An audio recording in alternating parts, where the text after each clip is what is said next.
ಒಂದು ಮಹಿಳೆ ಕುರುಡಿಯಾಗಿದ್ದಳು. ಅವಳ ಮಗನನ್ನು ಶಾಲೆಯ ಮಕ್ಕಳು ಚುಡಾಯಿಸುತ್ತಿದ್ದರು. ಪ್ರತಿ ಸಂದರ್ಭದಲ್ಲೂ ತಾನು ಕುರುಡಿಯ ಮಗ ಎಂಬ ಮಾತುಗಳು ಕೇಳುತ್ತಲೇ ಇದ್ದನು. ಅದಕ್ಕಾಗಿಯೇ ಅವನು ತನ್ನ ತಾಯಿಯೊಂದಿಗೆ ರೇಗುತ್ತಿದ್ದನು.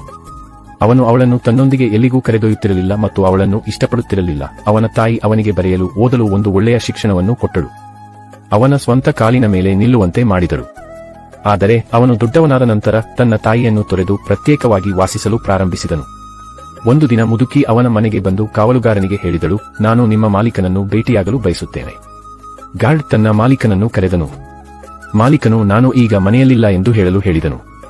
ಗಾರ್ಡ್ ಮುದುಕಿಯತ್ರ ಮಾಲೀಕ ಇಲ್ಲ ಎಂದು ಹೇಳಿದ. ಆಕೆ ಅಲ್ಲಿಂದ ಹೊರಟು ಹೋಗುತ್ತಾಳೆ. ಸ್ವಲ್ಪ ಸಮಯದ ನಂತರ ಮಗ ತನ್ನ ಕಾರಿನಲ್ಲಿ ಆಫೀಸ್ಗೆ ಹೋಗುತ್ತಿದ್ದಾಗ ಮುಂದೆ ದೊಡ್ಡ ಜನಸಂದಣಿ ಇದ್ದುದನ್ನು ಕಂಡು ಅವನು ಅಲ್ಲಿಗೆ ಹೋದೈಕೆ ಇಷ್ಟೊಂದು ಜನಸಂದಣಿ ಇದೆ ಎಂದು ತಿಳಿಯಲು. ಆಗ ಅಲ್ಲಿ ತನ್ನ ತಾಯಿ ಸತ್ತು ಬಿದ್ದಿರುವುದು ಕಂಡನು. ತನ್ನ ತಾಯಿಯ ಮುಷ್ಟಿಯಲ್ಲಿ ಏನೋ ಇರುವುದನ್ನು ಅವನು ನೋಡಿದ. ಅವನು ಮುಷ್ಟಿಯನ್ನು ತೆರೆದು ನೋಡಿದಾಗ ಒಂದು ಪತ್ರವಿತ್ತು. ಅದರಲ್ಲಿ, ಮಗನೇ, ನೀನು ಚಿಕ್ಕವನಿದ್ದಾಗ ಆಟವಾಡುವಾಗ ನಿನ್ನ ಕಣ್ಣಿಗೆ ಸರಳು ಸಿಲುಕಿತ್ತು. ನೀನು ಕುರುಡನಾದಾಗ ನಾನು ನನ್ನ ಕಣ್ಣುಗಳನ್ನು ನೀಡಿದ್ದೆ. ಇದನ್ನು ಓದಿದ ಮಗ ಜೋರಾಗಿ ಅಳಲು ಆರಂಭಿಸಿದ. ಸ್ನೇಹಿತರೆ, ಸಮಯಕ್ಕೆ ಸರಿಯಾಗಿ ಜನರನ್ನು ಗೌರವಿಸಲು ಕಲಿಯಿರಿ. ನಮ್ಮ ಹೆತ್ತವರ ಋಣವನ್ನು ನಾವು ಎಂದಿಗೂ ತೀರಿಸಲು ಸಾಧ್ಯವಿಲ್ಲ. ಇಂತಹ ಉತ್ತಮ ಕಥೆಗಳಿಗಾಗಿ ನನ್ನನ್ನು ಫಾಲೋ